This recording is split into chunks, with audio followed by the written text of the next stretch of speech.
കഴിഞ്ഞ ദിവസം വരെ പിണറായി വിജയൻ സംഘടിപ്പിക്കുന്ന ആഗോള അയ്യപ്പ സംഗമം CPM-ന് വോട്ട് പിടിക്കാനുള്ള ഒരു തന്ത്രമെന്നായിരുന്നു പറഞ്ഞിരുന്നത്. പക്ഷേ ഇന്നലത്തെ യഥാർത്ഥ സംഭവം കണ്ടപ്പോൾ, അല്ലെങ്കിൽ അവിടെയുള്ളൊരു അവസ്ഥ കണ്ടപ്പോൾ നമുക്ക് തോന്നുന്നത് ഇത് BJP-ക്ക് വിജയിക്കാൻ വേണ്ടി ഒരു തുറുപ്പുചീട്ടായി CPM ഇട്ടുകൊടുത്ത ഒരു സംഗമമായിരുന്നു എന്നുള്ളതാണ്. ഹർഷ പറഞ്ഞതിൽ വീണ്ടും ഞാൻ തിരുത്ത് കൊണ്ടുവരികയാണ്.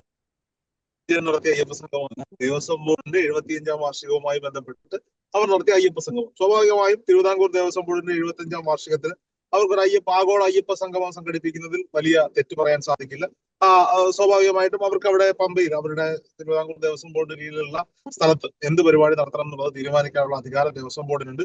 സ്വാഭാവികമായും ഇവിടെ ഇടതുപക്ഷം ഭരിക്കുമ്പോൾ ആ ഇടതുപക്ഷത്തിന്റെ മുഖ്യമന്ത്രിയും ദേവസ്വം മന്ത്രിയും മറ്റു മന്ത്രിമാരും അടക്കം ഈ പരിപാടിയിൽ സജീവമായി പങ്കെടുക്കുന്നു. പക്ഷേ തിരുവിതാംകൂർ ദേവസ്വം ബോർഡ് ഇത്തരത്തിലൊരു പരിപാടി നടത്തുമ്പോൾ, സ്വാമി അയ്യപ്പന്റെ പേര് നടത്തുമ്പോൾ, ശബരിമല ശ്രീധർമ്മശാസ്താവിന്റെ പേര് നടത്തുമ്പോൾ സ്വാമി പിണറായി വിജയന്റെയോ സ്വാമി വാസവന്റെയോ സ്വാമി പ്രശാന്തിന്റെയോ പടമല്ല, പകരം ശ്രീധർമ്മശാസ്താവിന്റെ ഒരു നല്ല പടം ഫ്ലെക്സ് ബോർഡുകളിൽ ഭക്തർ പ്രതീക്ഷിക്കും. അത് വന്നിരുന്നില്ല.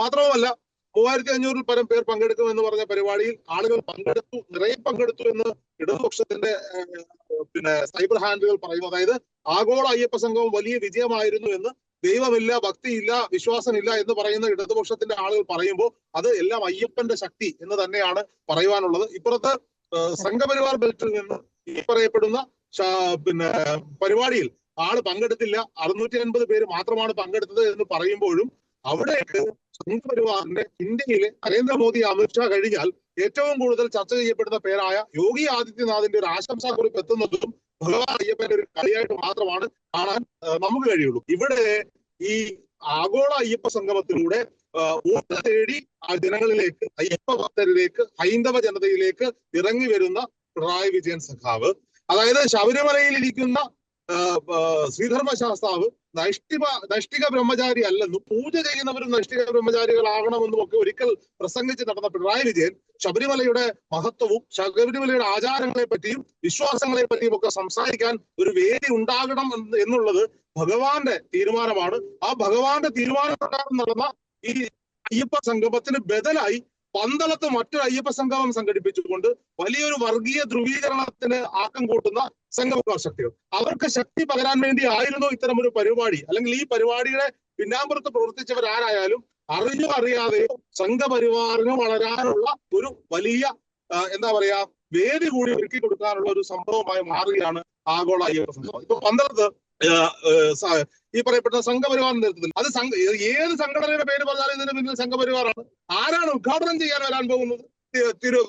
തമിഴ്നാട്ടിലെ BJP-യുടെ മുൻ സംസ്ഥാന അധ്യക്ഷൻ അണ്ണാമലയാണ് ഉദ്ഘാടനം ചെയ്യാൻ വരുന്നത്. അണ്ണാമല അങ്ങ് തമിഴ്നാട്ടിൽ 100 സീറ്റും ജയിച്ച്, അല്ലെങ്കിൽ ഒരു സീറ്റെങ്കിലും ജയിപ്പിക്കാൻ സാധിക്കാത്ത ഒരു BJP നേതാവ് അയാൾ വരികയാണ് ഇവിടെ ഉദ്ഘാടനം ചെയ്യാൻ വേണ്ടി. എന്ത് പ്രസക്തിയാണ്? അങ്ങനെ ഒരു ആഗോള അയ്യപ്പ സംഗമത്തിന് ബദലായി സംഘപരിവാർ ഇവിടെ ഒരു അയ്യപ്പ സംഗമം നടത്തുന്നത് കൊണ്ട് ശബരിമലയ്ക്ക് എന്താണ് പ്രയോജനം കിട്ടുന്നത്? ആ ചോദ്യം പ്രസക്തമാണ്. ഒന്നുമില്ലെങ്കിൽ പിണറായി വിജയൻ വോട്ടിന് വേണ്ടിയാണെങ്കിലും ഒരു അയ്യപ്പ സംഗമം പമ്പയിൽ സംഘടിപ്പിക്കുമ്പോൾ, അതുകൊണ്ട് ശബരിമല മാസ്റ്റർ പ്ലാനെ പറ്റി ചർച്ച ചെയ്യുമ്പോൾ, റോപ്പ് വേയെ പറ്റി ചർച്ച ചെയ്യുമ്പോൾ ഒരു പ്രതീക്ഷ എന്തെങ്കിലുമൊക്കെ ശബരിമലയിൽ നടക്കും, പേരിനെങ്കിലും.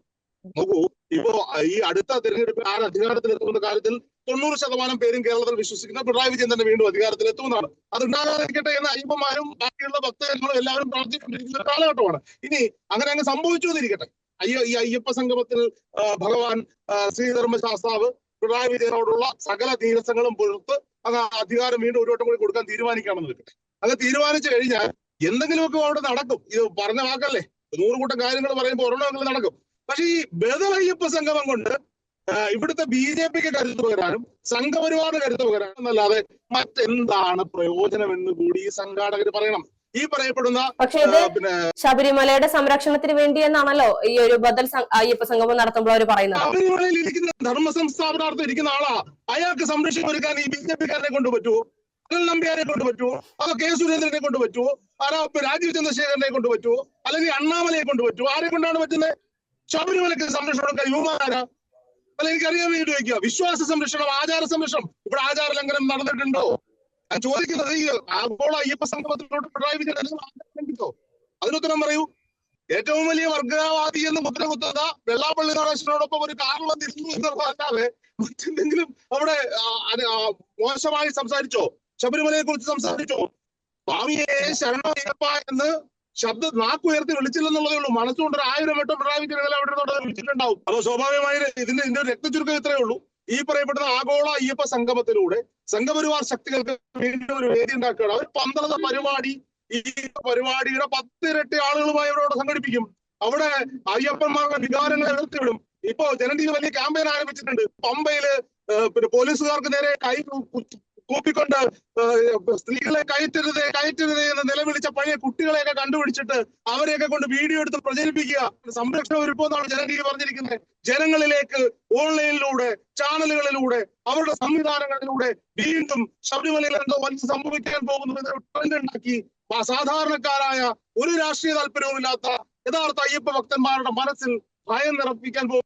അതിന് അവസരം ഒരുക്കി കൊടുക്കുന്ന ആരാ? ഇവിടുത്തെ ഇടതുപക്ഷമാണ്. പറയാതിരിക്കാൻ സാധിക്കുന്നില്ല എന്നുള്ളതാണ്. പക്ഷേ ഭഗവാൻ അയ്യപ്പനറിയാം, ഈ പറയപ്പെട്ട ശബരിമലയിൽ ആചാര ലംഘനം നടന്നപ്പോ ആ ആചാര ലംഘനത്തിന്റെ മറ പറ്റിക്കൊണ്ട് ഇവിടെ രാഷ്ട്രീയം കളിച്ച സംഘപരിവാറുകൾക്കെല്ലാം ജനാധിപത്യ രീതിയിൽ വോട്ട് കൊണ്ട് മറുപടി കൊടുത്തിരുന്ന ഒരിക്കൽ ഈ കേരളത്തിലെ ജനത.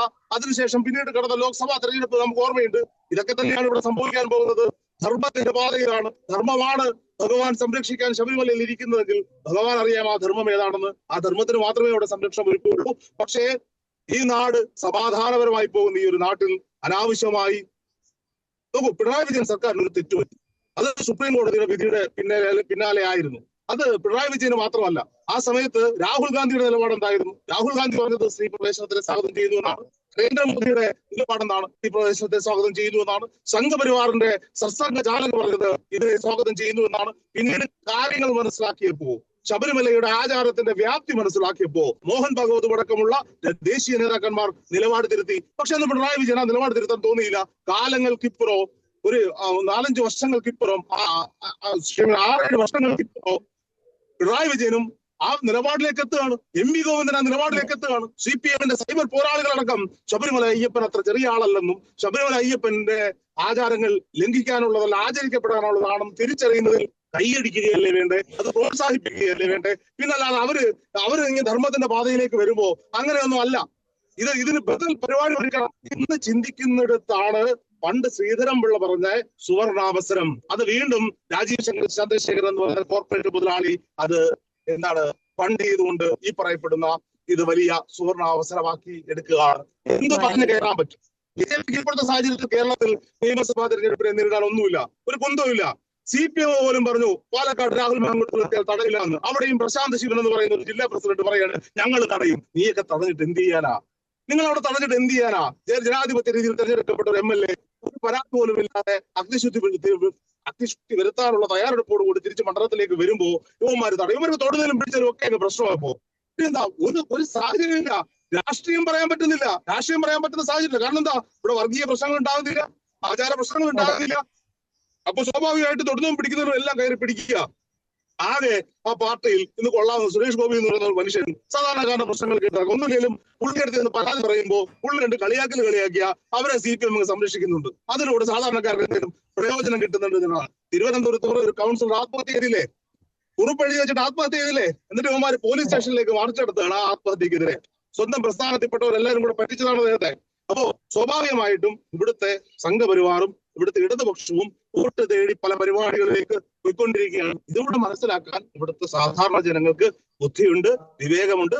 അത് മനസ്സിലാക്കപ്പെടുക തന്നെ ചെയ്യും.